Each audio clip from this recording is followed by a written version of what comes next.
nila, ganun din po sa akin. Iba din yung subject na hawak ko. Parang ganun lang mga kapatid. Pero it all works together dahil ito naman ay salita ng Panginoon. Hallelujah.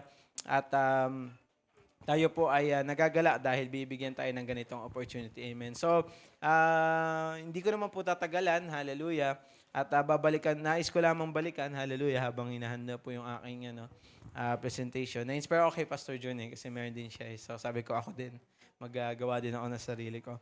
Amen, praise God. So, sa akin po, no, if onting recap lang, hallelujah, yung ating pong dinidiscuss ay yung history ng ating simbahan, more specifically, the history of the Christian faith.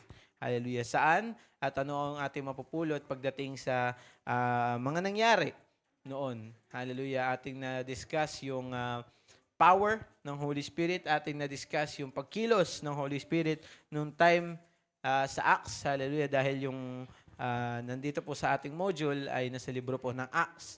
Hallelujah. So yan po yung ating sinusundan. Praise God. And today I want to discuss, hallelujah, yung tawag dyan, yung miracles, the promise of miracles. Amen. Hallelujah. Kung ating pong natatandaan, no, kung ating babalikan ng kaunti, hallelujah, na-discuss natin kung paano kumilos, paano nagkaroon ng outpouring, hallelujah, ng Holy Spirit. Amen. Sa panahon na yon. At ating nasasaksihan yung pagkilos na yon hanggang ngayon.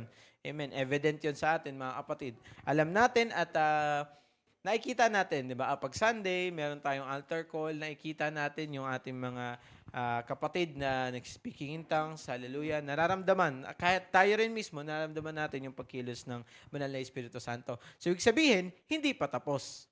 Okay? So, ibig sabihin, yung miracles na nangyari sa kanila, hallelujah, yung pagpapagaling, yung mga miracles ng blessing, hallelujah, na nangyari sa kanila noon, hindi imposible na ito din ay mangyayari sa atin ngayon. Amen? Kasi may mga nag-argue na dahil ito ay tapos na, dahil ito ay dati pa, di ba? Sinasabi nila na hindi na ito posible at hindi na ito mangyayari ulit. Di ba? Kasi tapos na wala na si Jesus, ganyan. Pero yun yung maganda mga kapatid. Dahil wala na, although hindi na natin kasama ang ating Panginoon physically, diba? Hindi na natin siya nakikita physically, naggawa siya ng paraan para makasama pa rin natin siya everyday. At yun yung Holy Spirit. At yun yung ating hinahangad, mga kapatid, hallelujah, sa every Sunday na tayo po ay nandito sa simbahan. Hallelujah. Na gusto natin na ma-feel natin at makasama, hindi lang basta maramdaman pala, mga kapatid, no, makasama natin. Hallelujah. Yung si Jesus sa ating buhay. Hallelujah. Kumbaga, hindi enough na tayo nakilala natin ng Panginoon, hindi enough na tinatawag natin yung kanyang pangalan kapag may nangangailangan tayo. Amen. But nais natin na kasama natin siya. And the way that na makakasama natin ang ating Panginoon is through what? Is yung pag-ask natin, yung paghingi natin ng Holy Spirit sa ating Panginoon. Amen, no? Kasi yung Holy Spirit, again, no, na-discuss ni Brother Billy before, that this is the manifestation of God, hallelujah, na pwedeng sumama sa atin. Okay? Dahil yung Holy Spirit ay nasa atin, hallelujah, kapag we are filled, kung tayo ay puspos ng Banal na Espiritu Santo ng Panginoon, merong control si Jesus sa atin. Parang ano lang yan, mga kapatid, no? Pag ikaw yung nagmamaneho, di ba? Pag ikaw yung nagdadrive, hallelujah, alam mo kung saan ituturo yung kotse. Amen? Alam mo kung saan pupunta. Right? No? At tayo, ang ginagawa natin, pag tayo ay napupuspos ng Banal na Espiritu Santo ng Panginoon, hallelujah, binibigyan natin ng, kumbaga, binibigyan natin ng authority yung Panginoon. Hallelujah. Na-guide tayo kung saan natin or kung saan niya tayo gustong pumunta. Ayun, mga kapatid. Yun yung pinakamagandang analogy din. No? Hindi natin, kumbaga kasi pag-iisip natin, driver natin si Lord. Hindi. Kumbaga, siya yung nagga-guide sa atin kung saan niya ituturo yung steering wheel. Ayan. Para doon mapunta. At ngayon naman, mga kapatid, hallelujah. So after nung onting recap natin, hallelujah, I want to go over. Ayan, okay na. So, ayan, yung history of the church, yung ating, kumbaga yung aking subject na hinahawakan, kapatid, no? Hallelujah. At I want to go over the miraculous ministry of our Lord Jesus Christ. Amen.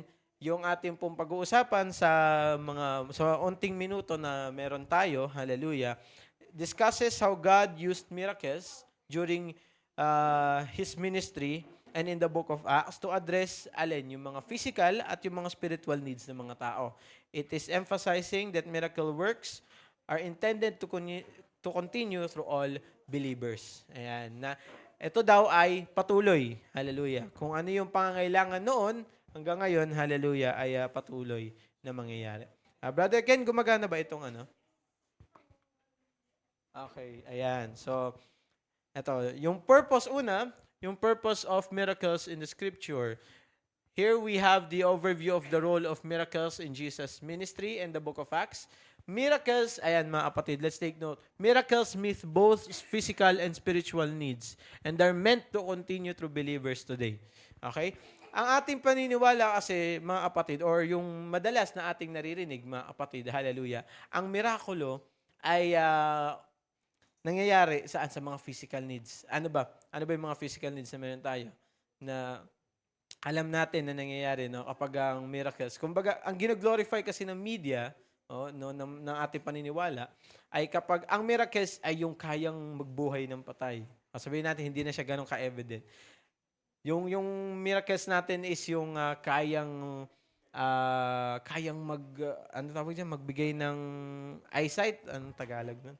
Ah, paningin, ayan, no, sa bulag. Ayan, yan yung miracles na alam natin. Physical yun eh. 'Di ba? Yung hindi nakakalakad, biglang makakalakad.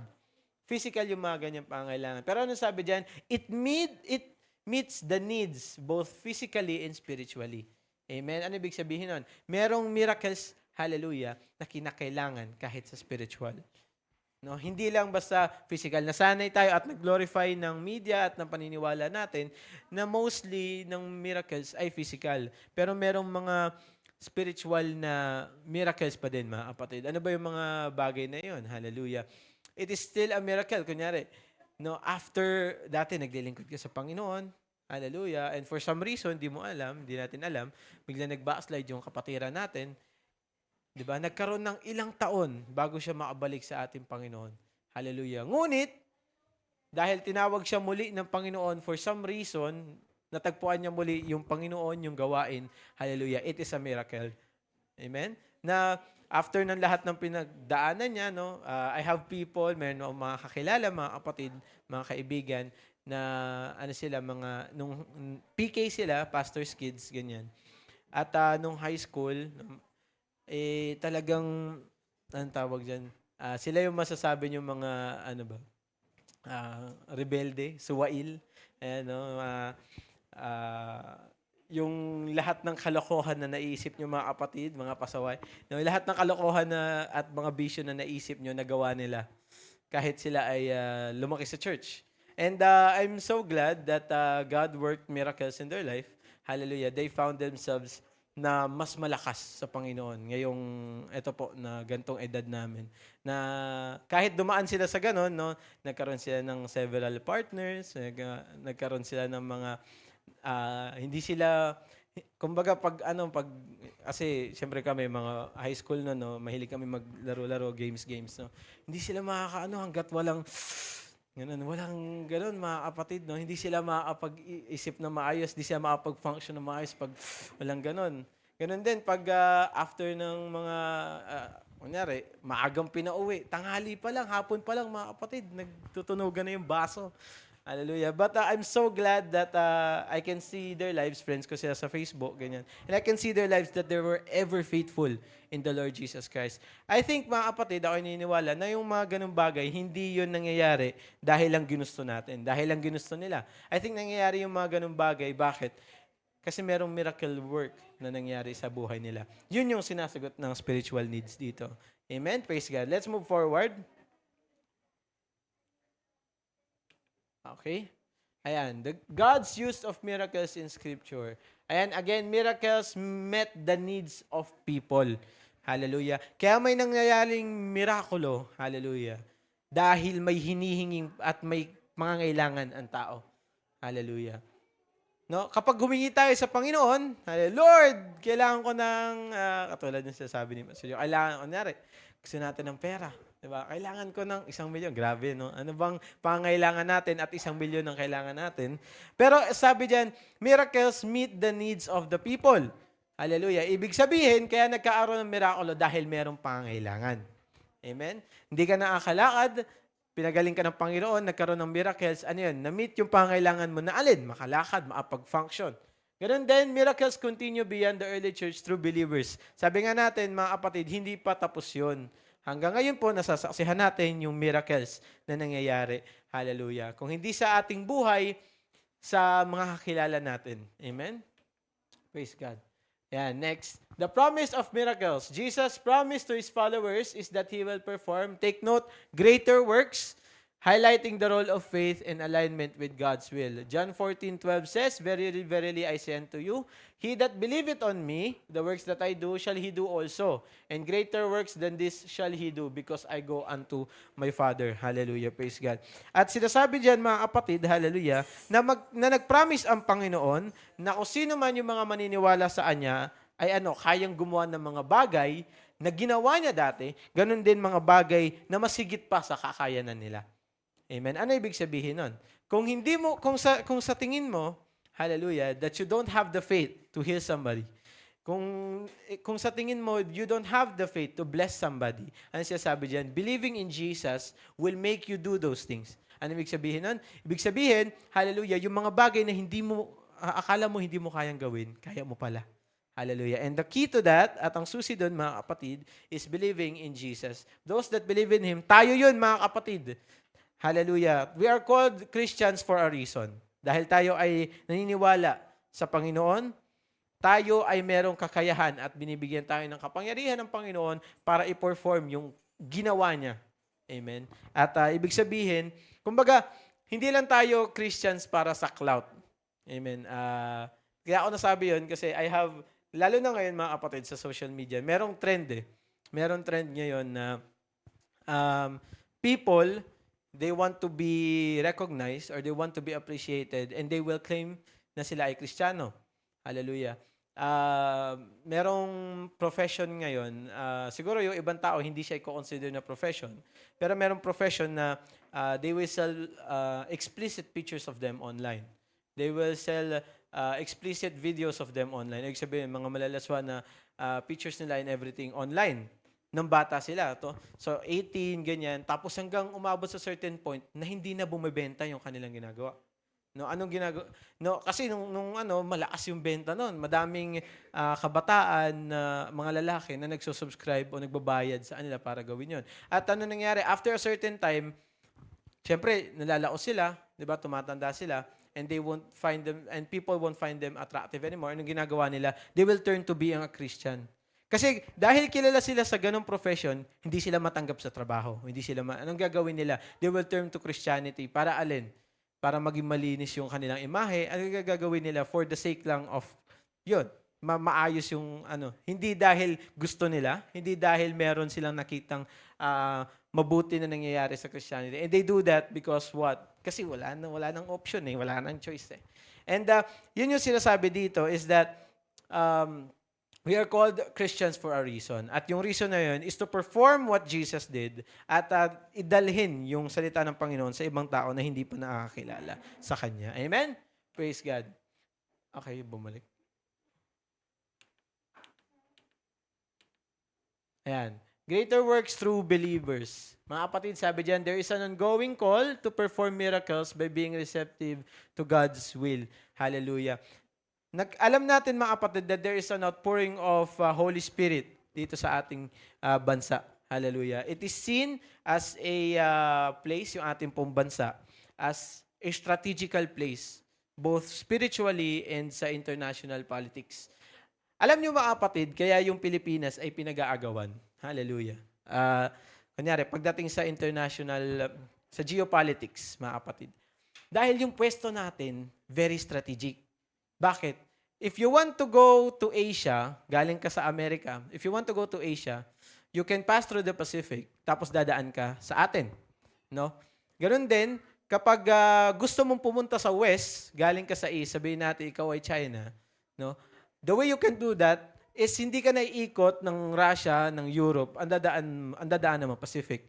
'Diba? At tayo din yung nandun sa pwestong yon. Amen. Nasa gitna tayo. So if you want to conquer Asia or if you want to conquer the West, ang dadaanan mo para pinakamadali is tayo. Strategic yung pwesto natin. Kaya anong ginagawa dati nung panahon ng yung World War? Hallelujah. Ilang bansa yung gustong kumuha ng Pilipinas. Bakit? Kasi strategic yung pwesto natin eh. Okay? At hindi lang yun basta sa geopolitics, mga kapatid. Ganun din spiritually. Dahil tayo ay may access sa atin dito sa Pilipinas, mga kapatid. Ilan lengguwahe natin? Automatic, kapag Pilipino ka, ang lengguwahe mo dalawa agad. Considered as national language yung English sa atin, maliban sa Filipino. At kung ikaw ay may probinsya pa, madadagdagan pa yun, magiging 3, 4. So, imagine kung gaano ka-diverse yung culture natin dito sa Pilipinas and kung paano tayo sobrang dali makipaghalubilo sa mga tao. Diba? Sabi nga sobrang ng mga Pilipino, umaabot sila kahit saang bansa ka pumunta. Sa bawat sulok ng mundo, merong Pilipino. Amen, no? Sa US, I think favorite nila pagdating sa medicines, mga nurses nila. Favorite nila is yung mga Pilipino. Bakit? Kasi they can talk with Filipinos, very fluent mag-English, very maayos mag-English, at the same time very friendly, very hospitable. Amen. So itong mga bagay na ito, hindi lang to dahil traits natin. Kailangan natin siya i-utilize bilang mga Kristiyano at bilang mga Pilipino, 'di ba? Na meron tayong ganitong ability, no? There is that ongoing call para sa atin to perform miracles for our Lord Jesus Christ. And we should use it for His glory as well. Amen? So next, hearing God's voice. It says here, seeking a relationship with God instead of just His power. Amen? Ano ba yung sinasabi natin? Yung katulad ng sinabi ko kanina, mga kapatid. No? There are people that seek Jesus just because of what Jesus can give to them. Amen? Na ako ay naging Kristiyano because there is that need, no, for me, for Jesus to address aking buhay. And ganun din mga kapatid, sabi diyan that sure, maybe sa simula ganun, no, meron tayong mga kakilala, kahit tayo mismo mga kapatid na nagsimula sa ganun, hallelujah. But over time, as we grow as Christians, hallelujah, yung need natin is magiging second na lang. At magiging priority is yung what? Is yung to have that relationship with our Lord Jesus Christ. Amen. And also it says here that we need to focus our alignment with God's will. Hallelujah. Yung everything that we have going on sa ating buhay, mga kapatid, should be with alignment sa will at sa kagustuhan ng ating Panginoon. Amen? Praise God. Next, ayan. So, here we have the steps on building a relationship with our Lord Jesus Christ. No, these are things, hallelujah, na we can do, praise God, to enhance our relationship with our Lord. Amen. Says here, una, yung prayer. These are very basic things, but however, these are fundamentals when it comes to us being Christians. Hallelujah. Una dyan ay yung prayer. It says there that this is our primary communication tool with our Lord Jesus Christ, with our God. Hallelujah. Paano ba tayo magko-communicate kay Lord kung meron tayong nais na marinig sa ating Panginoon? Hallelujah. Lord, gusto kong maunawaan kung bakit ako nasa ganitong sitwasyon. Lord, gusto kong maunawaan kung bakit mo ako dinala dito. Lord, ano yung next kong gagawin? Amen. When we ask our Lord Jesus Christ, we do that in prayer. Amen. At binibigyan tayo ng kasagutan ng Panginoon afterwards. And yung prayer is yung communication tool natin sa ating Panginoon. Ano pa sabi dyan? That we should pray for things that matters. Hallelujah. Ano ba yung mga bagay na importante sa atin? Ano ba yung dahilan kung bakit ka gumigising sa araw-araw? May it be family, may it be your career, may it be your education. Hallelujah. Whatever it is, mga kapatid, sabi dyan, nilalapit natin ng mga bagay nito through prayer. And this is an important step, hallelujah, for us Christians. Amen. And it says there sa Ephesians 6:8 that it is also a weapon. Hallelujah, praise God. Let's read yung Ephesians chapter 6, verse 8. Hallelujah. Ito daw ay weapon natin, mga kapatid. No? Ephesians 6 discusses the armor of God. Hallelujah, praise God, thank you, Jesus. 6:18. Amen. It says there there, praying always with all prayer and supplication in the Spirit, and watching thereto with all perseverance and supplication for all saints. Praying always. Praying always. Hallelujah. Yan nga, di ba sabi ni, hallelujah, praise God, no? Yung tayo bilang Kristiyano, dapat normal lang sa atin yung nagpe-pray. Amen. Nakakita tayo ng taong nagpe-pray kahit saan. Hallelujah. Sa bus or sa jeep or may makasabay tayo, nagpe-pray sila. Dahil hindi na tayo nagugulat. Bakit? Kasi dapat ito yung mga bagay na normal lang sa atin. Hallelujah. Kung saan natin maramdaman yung pagkilos ng Panginoon. I have felt the Spirit, ako personally mga kapatid, I have felt the Spirit of Jesus saan? Sa pauwi ako, sa Alabang, sasakay ako ng jeep, pauwi po sa amin, sa Binyan. Sa ayaw ng jeep, nakikinig ako ng preaching, hallelujah. And I have felt the Spirit of Jesus sa tanghaling tapat, siksikan, at pinapawisan ako. Pero naramdaman ko yung Espiritu Santo ng Panginoon na kumilos sa aking buhay. And I have prayed, and I prayed during that time, kahit siksikan sa jeep, kahit ano. Kasi I feel like there is that need for me to pray, to talk to Jesus during that time. And we can do that anywhere. Kaya ayun nga mga kapatid, prayer should be a normal thing for us Christians. Next, hallelujah, fasting. Fasting is presented as a biblical practice that helps focus on God and is essential for spiritual strength. Ang alam natin dyan mga kapatid, no, yung palagi natin naririnig when it comes to fasting is that it removes yung, tawag dyan, yung pagnanasa natin sa mga bagay na especially, kasi yung food, ito yung parang, tawag dyan, yung chain na naglilink sa atin sa katawang lupa natin. Essential to mga kapatid, di ba? Hindi tayo magsusurvive kung hindi tayo kakain.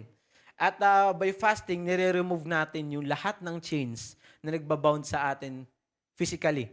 At tayo ay umaakyat sa panibagong realm, spiritually, hallelujah, through fasting, dahil sa bagay na ito. Because fasting helps us, di ba, na nire-remove niya yung connection na meron tayo sa katawan natin at nililimit niya yun. And in turn, hallelujah, we can see and we can hear more pagdating sa spiritual realm. No, there are two things na already that na we can use to establishing a relationship with God, prayer and then yung fasting. Next is yung reading God's Word. Daily reading of the Bible is crucial for our spiritual growth and understanding God's eternal principles. Ayan, mga kapatid. So, again, katulad ng sinabi natin kanina, hallelujah, prayer should also be a normal thing. Ganon din dito sa pagbabasa ng salita ng Panginoon. That it should also be a normal thing. Bilang mga Kristiyano, dapat ito yung mga bagay na ginagawa natin sa araw-araw. What could it do for us? Hallelujah. Ano ba pwedeng gawin nitong Bible reading? No? Sa umaga, before we start yung ating araw, no, especially when you read the Proverbs or the Psalms, hallelujah, it gives, me personally, mga kapatid, no, it gives me something to, tawag dyan, para encouragement sa akin. No? Palagi kong prayer sa umaga, no, the moment that I wake up, sabi ko sa Panginoon, Lord, I know that today I will face this discouragement. Today, Lord, I will may feel anger. Lord, alam ko na baka sa araw na to malulungkot ako. Diba? Ina-expect na natin itong mga emotions na to kasi normal to sa pagiging tao. And the reading the Bible, ano ginagawa nun? Nililift up tayo. It can encourage us. Na baka siguro meron kang interview that day sa trabaho, no? For your promotion or whatever, meron kang kailangang i-present sa trabaho mo, and umaga pa lang, actually, bago ako pala matulog, no, kinakabahan ka na. Reading the Bible, pagka-open mo, nilid ka ng Panginoon sa encouragement na you shall not fear. Na I got it everything under control. Anong ginagawa na sa atin? It lifts us up. Nawawala yung burden na dala-dala natin. Amen? At it prepares us for the whole day ahead. Itong mga bagay na to, these are things that are practical. Hindi lang tayo tinutulungan ito to establish a relationship with God, but also practical siya kung iisipin, mga kapatid. Ayan. Next is yung exhortation. So, pang-apat na, mga kapatid, no? 6 lang naman to. Nalagay dyan, encouraging fellow Christians is vital for mutual support during challenging times. Hallelujah. Kaya ito yung benefit, hallelujah, di ba? Sabi nga, we should not forsake the assembly. Bakit? Ito yung benefit na meron tayo sa simbahan, na pupunta tayo sa simbahan. Sure, we have a relationship with our Lord Jesus Christ. But sometimes, kailangan natin marinig sa ibang tao yun eh. 'Di ba? Na sometimes, we need people to tell us kung ano yung kailangan nating, na kung ano yung sinasabi ng Panginoon. At dito sa simbahan, no, kaya siya sabi palagi sa atin na tayo ay magpalakasan. Kasi ito yun, mga kapatid. Sa pag-attend natin sa church, no, we have someone na nabibless tayo every time na nakikita natin sila. Ayan, mga kapatid. Yun yung tinatawag na kaya palakasan, mga kapatid. Kasi encouragement. We give strength to each other spiritually through ganitong paraan. And exhortation, sharing the Word of God with each other is also another way for us to build a relationship with Him. No? Hindi lang tayo dahil kausap natin yung kapatid, hindi lang tayo sa kanila nagkaaroon ng relationship, but also to our Lord Jesus Christ. Bakit? Kasi yun yung middle ground, yun yung pinag-uusapan nyo sa salita ng Panginoon. Next is yung doctrine or teaching. Teaching others reinforces one's own understanding and commitment to Scripture. Kaya nga po tayo may ganito, mga kapatid, bago mag-start yung ating gawain, meron tayong Sunday School. Hallelujah. Why? Because it influences us. It reinforces our understanding sa salita ng Panginoon. Yes, itong mga sinasabi ko, mga kapatid, mga bagay ito na alam nyo na. Hallelujah. Alam kong alam nyo na itong mga bagay na ito and you've heard it many, many times before. Pero ano yung ginagawa dyan? Re-reinforce. Hallelujah. Ano ba yung reinforcement, mga kapatid, di ba?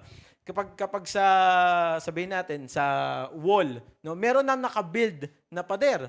Pero kapag nanghingi ng reinforcement, hallelujah, anong ginagawa? Nilalagyan ng suporta yung pader na yon, or sa gera, sa laban. Meron na kayong mga naka-deploy, pero nanghihingi ng reinforcement. Bakit? Kasi kailangan ng suporta. Ganon din ang ginagawa natin dito sa Sunday School, sa mga teaching natin, and whenever we share with each other, is that alam naman na natin itong mga bagay nito. We've read it before. Narinig na natin to sa preaching. Narinig na natin to sa simbahan. Hallelujah. Pero kaya natin pinag-aaralan. Bakit? Kasi nire-reinforce, pinapaalala sa atin. Amen? Hallelujah. Praise God. It's one thing na alam natin siya, and it's one thing na fortified yung kaalaman natin and certified na true yung ating alam pagdating sa ganung bagay. Amen?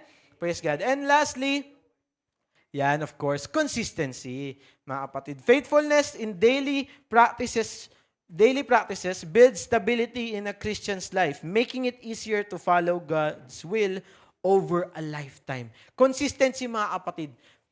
Practice, patuloy na ginagawa. Amen? Sabi nga dyan, mahirap maging Kristiyano kung hindi ka sanay sa kung ano yung word na pagiging Christian, what it entails. Mahirap mag-pray kung hindi ka sanay. Mahirap mag-fasting kung hindi ka nagpa-fasting. Diba? Mahirap magbasa ng salita ng Panginoon araw-araw kapag hindi ka sanay na magbasa ng salita ng Panginoon araw-araw. Kaya yung mga kapatid natin na matagal na sa gawain, mga elders natin, hallelujah, palagi na siya sabi na mag-pray, magkaroon ng devotion every day, mag-pray 1 oras. Iniisip natin, paano ka mag-pray ng 1 oras sa buong araw mo? Yung 24 hours nga parang kulang pa. 'Di ba? Paano ako makapaglaan ng oras sa pagbabasa ng salita ng Panginoon, ng Bible? Kung yung balita nga, hindi ko matapos basahin. Kung yung post nga sa Facebook, hindi ko matapos basahin, isi-simmer ko, tapos isi-skip ko na kapag masyadong mahaba. Paano pa yung salita ng Panginoon? And it says there, consistency, mga kapatid. Simulan natin at gawin natin ng paulit-ulit. Hallelujah. And at sa ganitong paraan, mas nagiging madali. Bakit? Kasi nagiging parte na siya ng ating buhay bilang Kristiyano. Pag naging parte na siya ng ating buhay, hallelujah, hindi na mahirap, no? Sa akin, mga kapatid, no, personal, no, siguro hindi sa ganitong kumbaga talk, pero sa akin, mga kapatid, no, kasi napansin ko nung before na medyo nagigain ako ng weight, no, nasabi kasi sa akin na parang medyo nagkakalaman onte, ganun, no. Pero yung ibang tao siguro they might take that offensively, pero sabi ko, nga, baka I need to do something about it. At nasanay ako, ilang beses tayo kumakain sa isang araw, mga kapatid? 3, di ba? Breakfast, lunch, and dinner. And sabi ko sa sarili ko, kung busy ako, meron akong work sa umaga hanggang hapon. And sabi ko, i-reduce ko kaya yung kain ko. Ginawa ko, inaalis ko yung breakfast. Inalis ko yung breakfast eh. Kasi sabi nga ni Mami, na bakit hindi na lang daw dinner kasi matutulog na. Eh, madalas kasi sa mga kapag, labas tayo pag catch up with friends, dinner kasi madalas yan eh, hindi breakfast eh. So at least sabi ko, yung breakfast pwede ko alisin. Inalis ko yung breakfast. Sa una, mahirap siya mga kapatid, di ba? Kasi sanay tayo, hinahanap, nagugutom. Pero over time, hallelujah, it builds yung, ayun nga, nasanay ako mga kapatid.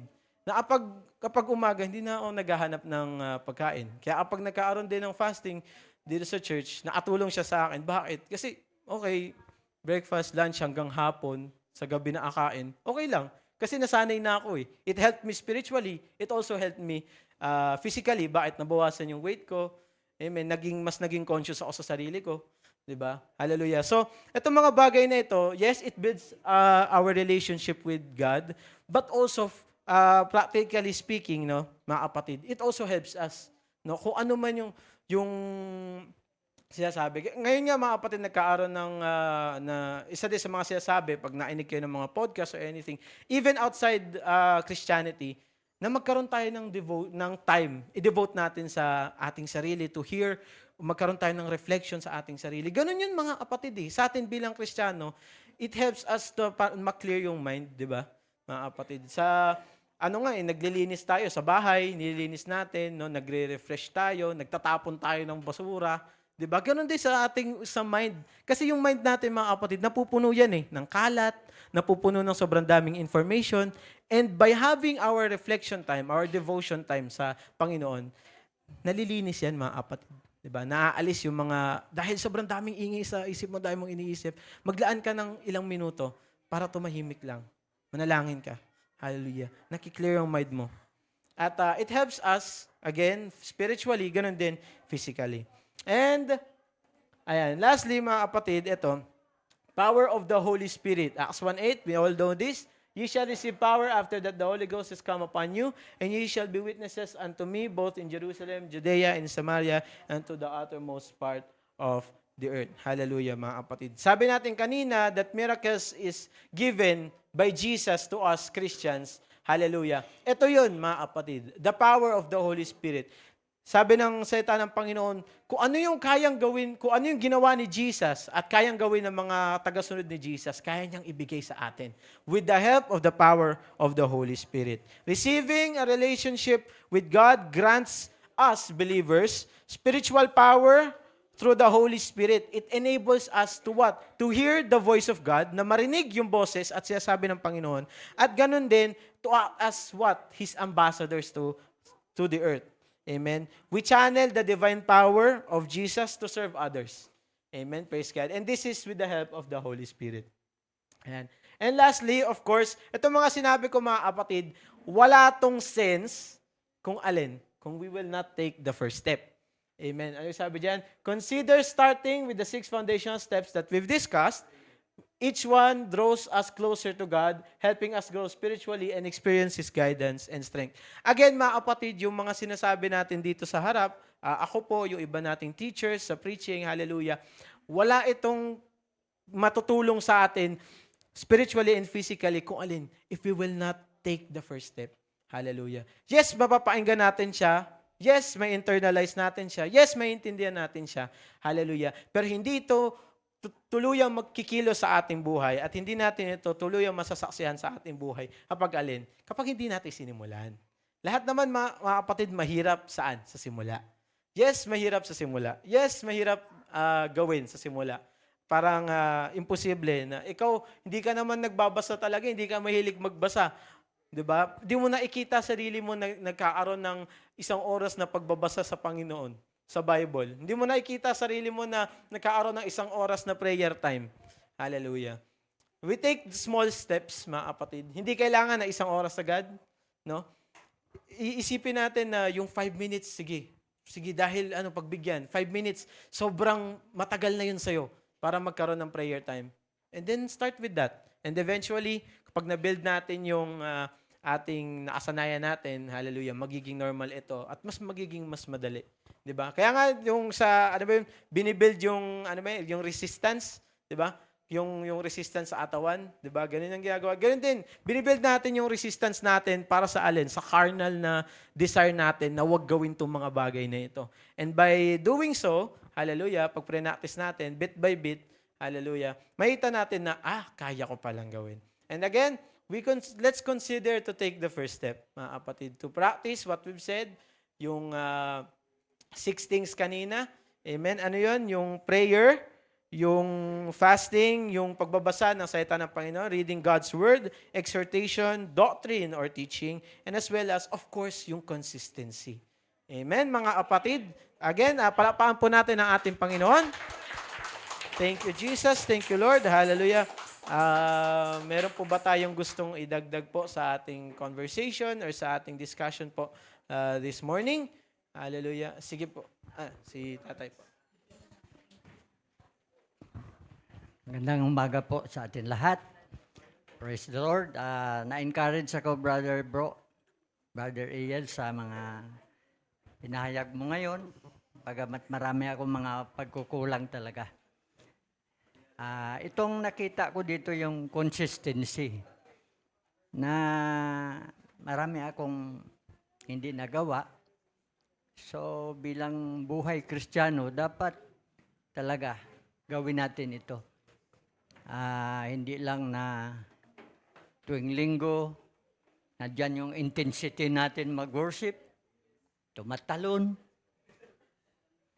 Lakas eh. Pero pagdating sa mga araw na darating, nawala na. Wala nang consistency. So dapat pala maintain maging sa ating paglilingkod. Kaya salamat, Brother Ariel. Thank you, Lord. Hallelujah. Sabi nga mga kapatid yung pagiging Kristiyano daw mga kapatid, hindi nagsisimula ng Sunday. Kailan nagsisimula? Lunes. Dahil nandun tayo sa normal nating buhay, nagtatrabaho tayo, nag-aaral, nandun tayo sa mundo, kasama natin yung mga ibang tao, hallelujah. Doon daw nagsisimula yung pagiging Kristiyano. Amen. Sige po, Pastor. Praise the Lord. So, praise God. Napakaganda, Brother Iel, ng ating pag-aaral. So, parang ano yan, no? Yung discipline talaga, no? Tinatawag natin yung spiritual discipline. So, discipline na talaga siya. Kailangan mong mag-pray, kailangan mong magbasa. Kaya siguro tayo tinawag na disciple. Kasi discipline eh. So, but then, may mga religion din na nagpipray, yung mga monk. Nagme-meditate sila. Meron din silang mga ganong discipline. So, anong pinagkaiba ng Christianity sa ganon? Meron pong gusto sumagot. Meron po. Amen. Meron po gusto sumagot. So siguro sa akin, personally, mga kapatid, hallelujah. Yung pinaka-basic na answer siguro na pwede nating makita doon is that the main difference is kung kanino naka-address. Kung kanino tayo lumalapit. Diba? Kasi tayo bilang Kristiyano, it is obvious that for us, we follow Christ. Hence the name. Kaya nga Christians eh.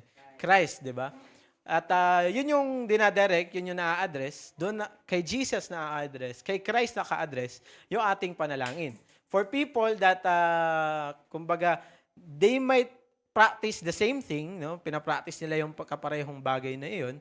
Nagpa-pray sila, they devote their time into yung ganun, sa prayer. Baka sa iba, sa kanilang Diyos naka-address or kung hindi man siya nananalangin sa higher being, 'di ba? Nagkaaroon siya ng reflection sa sarili naman, no? Although we don't say that it's inherently bad, but for us Christians, dapat tayo kay Christ naka-address. Amen. So, meron po bang gusto magdagdag doon sa ano po or gusto nila share ng kanilang sariling ano? Sige po. Ano yung title ng topic natin, yung sa Acts, di ba? Yung sa, yung title ng ano natin? So yung history of the church, no? So, you mentioned before, nung simula ng teaching, yung about the miracles, no? Yung mga working miracles.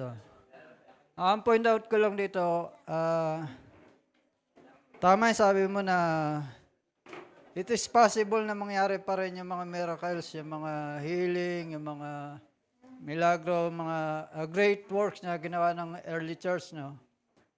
Ang ano ko lang kasi, we should look back that time na. Dahil we serve the same God eh. So, it's also available to us that power na meron sila nung time na yun. But ang ano ko lang siguro this time kasi we have so many distraction na eh. Cellphone na lang. Amen.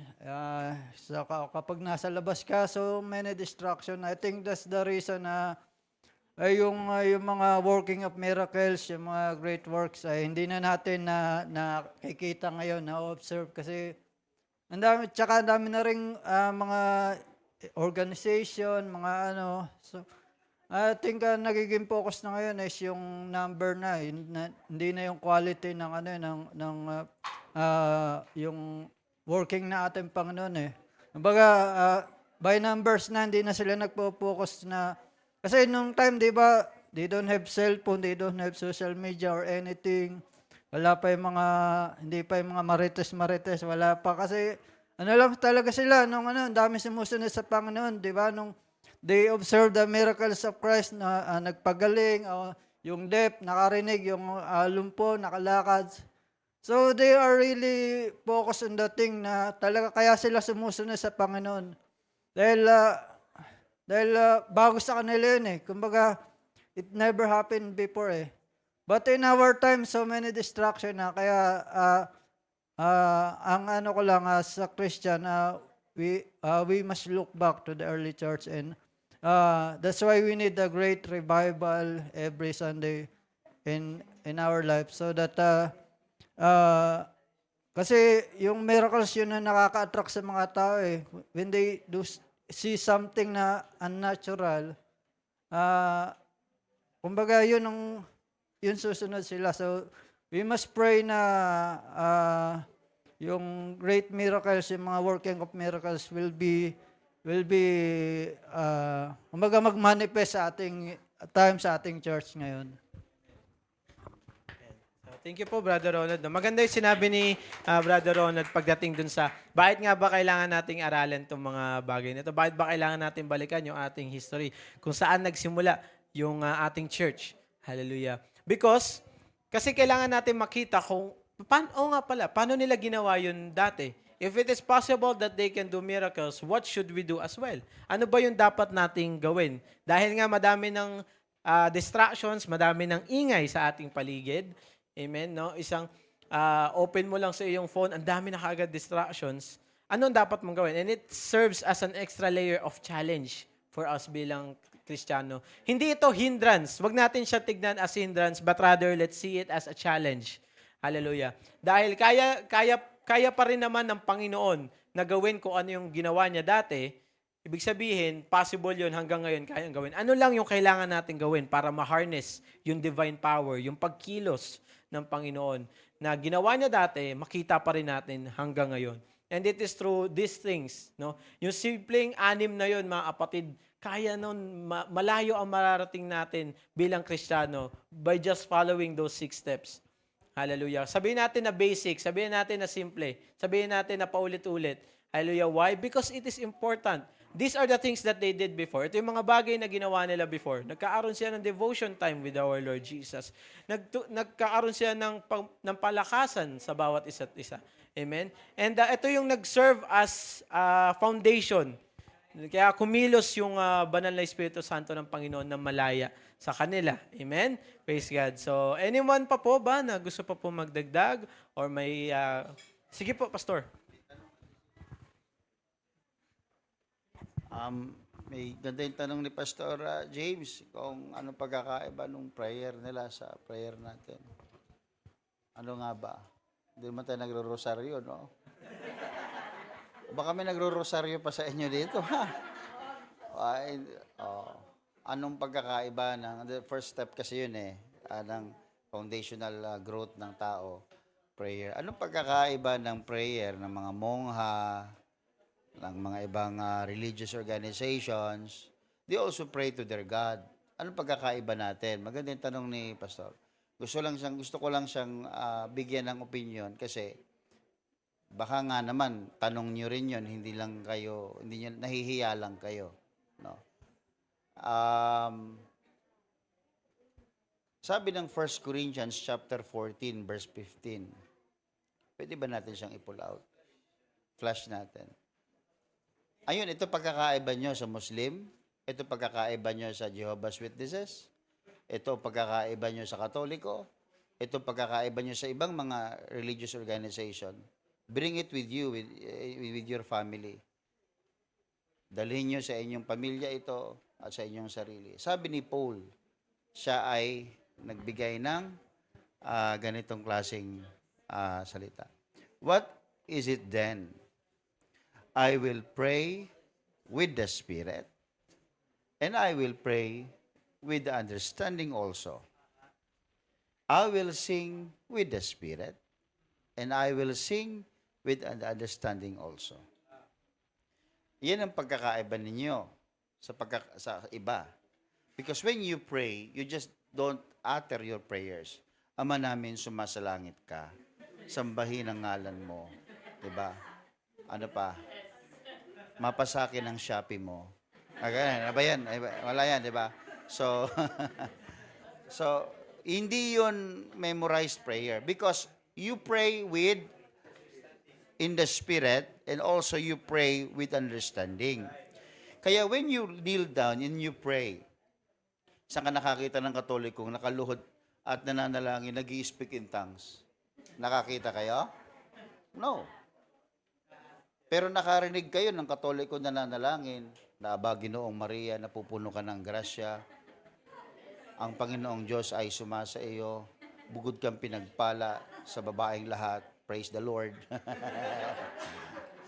So, naririnig mo yan because they pray with understanding. Nauunawa nila yung prayer nila. Pasok sila doon. But do they also pray in the Spirit? No. Kaya ka nagpe-pray in the Spirit because Acts 1:8, sabi ni Brother Francis, it gives you power. That's your difference. That's the difference of your prayer, of your singing, of your worship sa ibang religious organization. Sa ibang mga relihiyon, yan ang pagkakaiba ninyo. Balikan natin sinabi ni Brother Ronald. That's your roots. Yan yung ugat mo. Tinuloy mo lang. Naunawaan mo lang na when I pray, hindi lamang prayer na Panginoon, bigyan mo kami ng pagkain, ganyan. Oh, maganda yun, naririnig mo yung sarili mo, you understand. But you also can pray, it's just a grieving of your soul. Umiiyak ka lang sa Panginoon. You are praying in the Spirit. Your spirit communicates with the Spirit of God. Your soul, inner soul, is communicating with the Lord. Yan yung pagkakaiba mo na hindi ginagawa ng iba. Yan yung ginagawa ng mga apostol nung unang panahon at mga disipulo nung unang panahon. Nung unang panahon sa church, kaya nga sila napupuspos ng Espiritu Santo eh. Sino sa inyo napuspos ng Espiritu Santo nakahalukip-kip? Ganyan. Lord, come on me. Let's do this, Lord. Ano, wala naman, di ba? Wala. So, worship. Kumakanta ka, umaawit ka, hanggang sa nararamdaman mo, you feel the Lord within you. Because you are singing in the Spirit. You are singing with understanding. Yan ang pagkakaiba mo bilang apostolikong mananampalataya kumpara sa iba. Purihin ang Panginoon. Thank you po, Pastor Jun. Hallelujah. Praise God. No? Maganda yung sinabi ni Pastor. And it gives clarification. Oo nga naman, ano nga pala pinagkaiba natin sa ibang tao since they do that practice as well. Ayun, praise God. So, naintindihan po ba mga kapatid? Amen. Praise God. Hallelujah. Meron pa po ba na nais magtanong pa ulit? Hallelujah. For the last time, clarifications. Praise God. Hallelujah. Going once. Ayan, sige po. Praise the Lord, mga kapatid. I just want to thank you, Brother Iel, for reminding us ng mga dapat nating gawin bilang Christians. Ang tanong ko lang, At ang pagkakaiba noon at saka ngayon, since I started in the 80s, mga kapatid,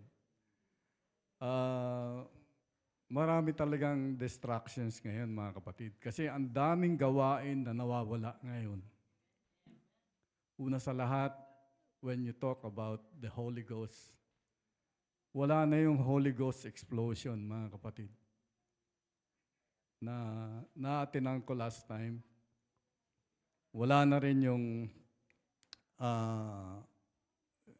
midnight, wala na yung mga activities na gano'n, mga kapatid. Ang daming nawawala, at saka yung visitations, ang dami nang nawala sa mga activities, mga kapatid.